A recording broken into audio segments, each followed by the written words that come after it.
असं इथे मला कोणी दिसत नाही. माझा तुमच्यावर हक्क आहे, तुमचा माझ्यावर हक्क आहे. आणि ही सगळी मंडळी जी आहेत माझ्या पुस्तकात लिहिलेली की बरेचशांच्या 75 तर पुढल्या 10 वर्षात होतील, तर ते तो हक्क वसूल करतील त्यावेळेस. दुसरं, सुधीरने आपल्या डिप्लोमॅटिक स्किलचा इथे प्रत्यय दिलाच, पण त्यांच्या बायोडेटा मध्ये सुद्धा त्यांनी त्यांच्या पत्नी हेमा देवरे काय करतात आणि मुली काय करतात याचा उल्लेख केलेला होता. हेमा देवरे मराठीतल्या कथा लेखिका आहेत. सुधीर बरोबर जग फिरल्यामुळे विदेश सेवेचे विश्व हे पुस्तकही त्यांनी लिहिलेलं आहे. आणि निरनिराळ्या देशातल्या टेक्सटाईल्स हा त्यांचा अभ्यासाचा विषय आहे. त्यांची एक मुलगी अमेरिकेमध्ये प्रसार माध्यमांच्यात असते आणि दुसरी मुलगी भारतामध्ये पॉलिटिकल सायन्सची प्रोफेसर आहे. सतीशने जो मुद्दा काढला होता 2014 सालानंतर जे काही घडतंय देशात, तर समस्तांश विदित व्हावे की साधारण 2026च्या दसऱ्यानंतर 21वे शतक भारत आणि राष्ट्रसंघ या विषयावर मी बोलणार आहे. त्याच्यात त्या सगळ्याचा परामर्श मी जरूर घेईन.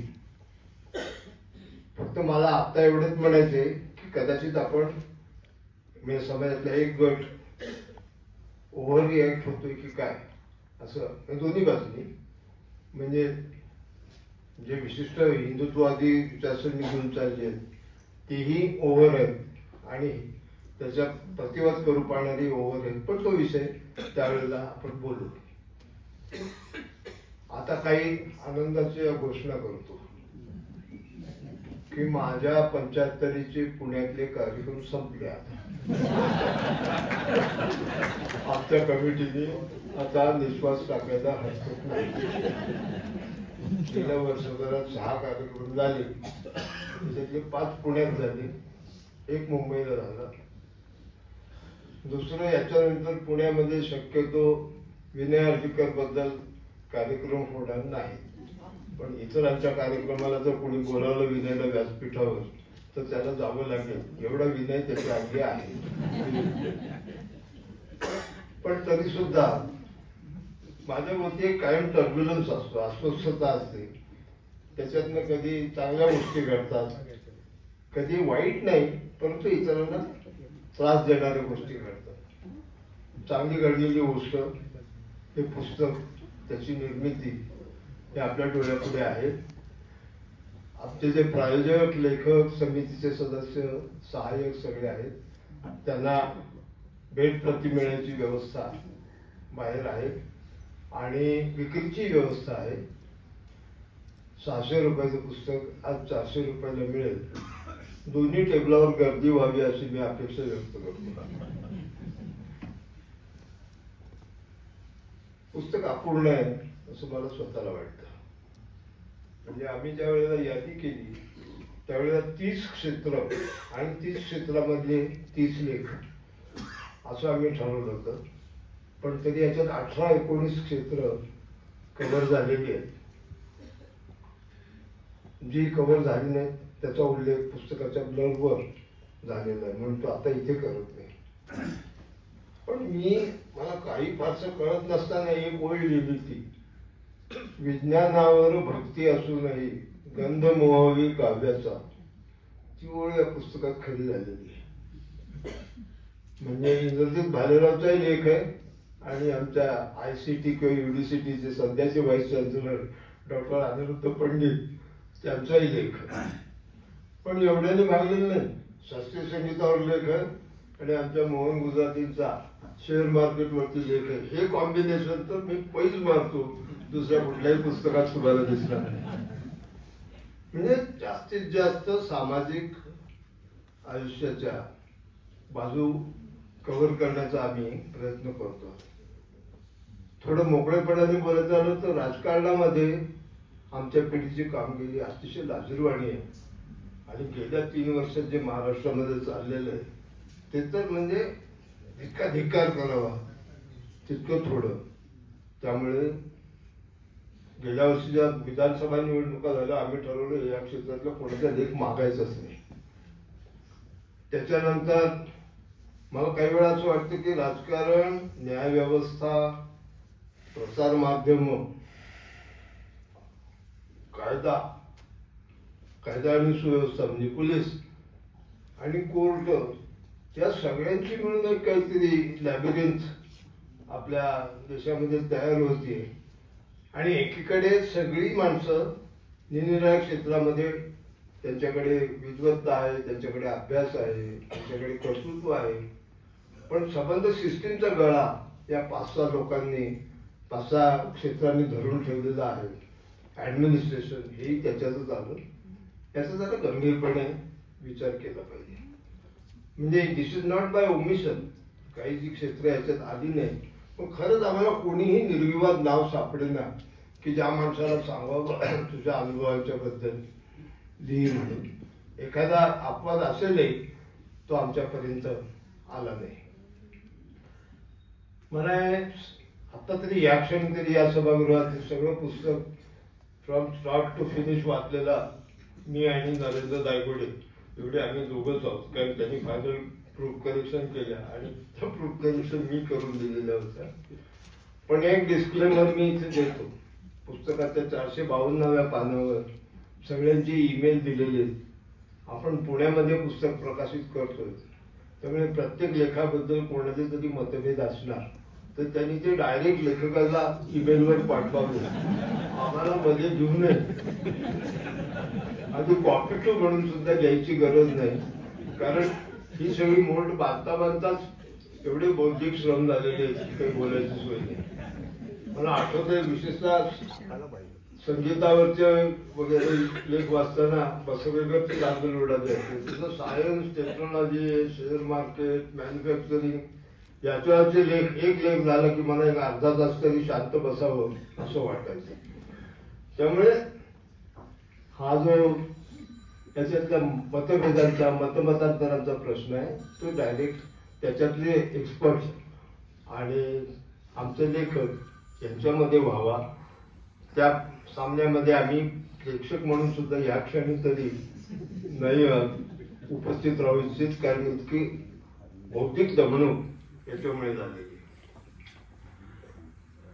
एकच शेवटचा महत्वाचा मुद्दा आहे की विलासनी मगाशी चांगल्या प्रकारे मांडला की सगळ्यांनी आपापल्या क्षेत्रातल्या भविष्याचं वर्णन केलेलं आहे, भूतकाळाचं वर्णन केलेलं आहे. आणि भारतात 47 साली भारत कसा होता आणि आता कसा आहे असं पाहिलं तर खूप प्रगती झालेली दिसते. आणि खरी आहे ती प्रगती, त्याच्यावर सगळ्यांचं एकमत आहे.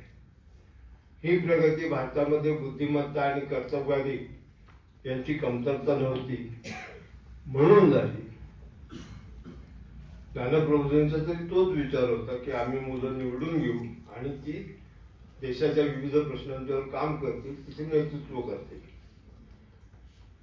तर ती त्याच्यामुळे झाली हेही खरं. पण जगात ही तुलना केली म्हणजे 47 किंवा 50 या दरम्यान विल्यम मॅकॉर्ड म्हणून पॉलिटिकल सायन्सचे लेखक होते, त्यांनी स्प्रिंग टाइम ऑफ फ्रीडम असं त्या काळाला म्हटलेलं आहे की स्वातंत्र्याचा वसंत ऋतू म्हणावा इतके लोक देश त्या काळात स्वतंत्र झाले. त्यांच्याशी तुलना केली तर मग असं लक्षात येतं की भारतामध्ये अजून पुष्कळ गोष्टी घडायला आल्या होत्या. मग बुद्धिमत्ता होती, रॉ मटेरियल होतं, तरी का घडले नाही की आपण येतो धोरणात्मक निर्णय वेळेवर झाले नाही, वेळेवर झाले तर ते राबवले गेले नाही, राबवताना काही चुका झाल्या तर त्यांचं योग्य वेळेला परीक्षण झालं नाही. हा जो संबंध आरक्षणाचा रिझर्वेशनचा जो गोंधळ आहे ना, तर त्याचं उत्तम उदाहरण आहे. असं जर असेल तर आपण किती दिवस सिस्टीमच्या बाहेर राहून त्या सिस्टीमवर आम्ही प्रभाव टाकू असा का माझं सगळं आयुष्य त्या पद्धतीने प्रभाव टाकण्यात गेलं की मी शिक्षणातून प्रभाव टाकीन, मी आंदोलनातनं टाकेन, मी पत्रकारितेतनं टाकीन, मी माझ्या स्वतंत्र विचारांच्या मांडणीतनं. पण ज्या पद्धतीने system is developing A thick skin and that is impenetrable thick skin, तर ती जर तुम्हाला हे जर असंच चालू राहणार असेल, म्हणजे उदाहरणार्थ आमच्या पुस्तकात लेख आहे लेफ्टनंट जनरल सुदर्शन हसतनीसचा, इंग्लिश लेख आहे आणि मी त्या वर्गाला इंग्लिश न शिकवल्यामुळे अतिशय चांगला लेख आहे. जसं मी मोहनच्या वर्गाला मराठी शिकवल्यामुळे मोहनने अत्यंत रसिल्या मराठीत शेअर मार्केटवर लिहून दाखवलं, पण सुदर्शनच्या बॅचला मी कधीच शिकवलं नव्हतं.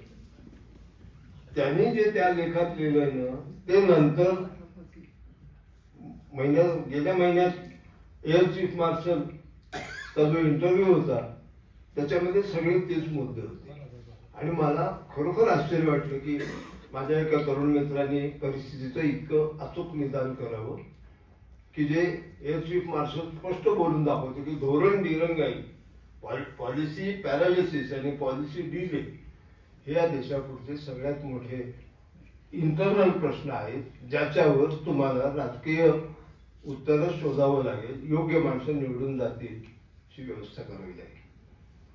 आता ह्या बॅटलमध्ये आपण केव्हा शिरणार, कधी शिरणार, हे सगळे नंतरचे चर्चेचे मुद्दे आहेत, विचाराचे मुद्दे आहेत, कृतीचे मुद्दे आहेत. त्या विषयात मी आता जात नाही. आता फक्त थोडस गाणं इकडे झालं, थोडस गाणं माझ्या नंतर होणार आहे. सौभद्र नाटकामध्ये एक साखी आहे,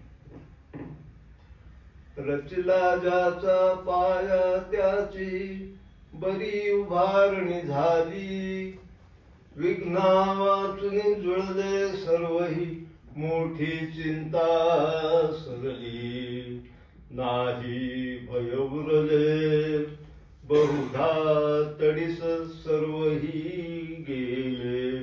या अण्णासाहेब किर्लोस्करांच्या साथीने मी इथे थांबतो.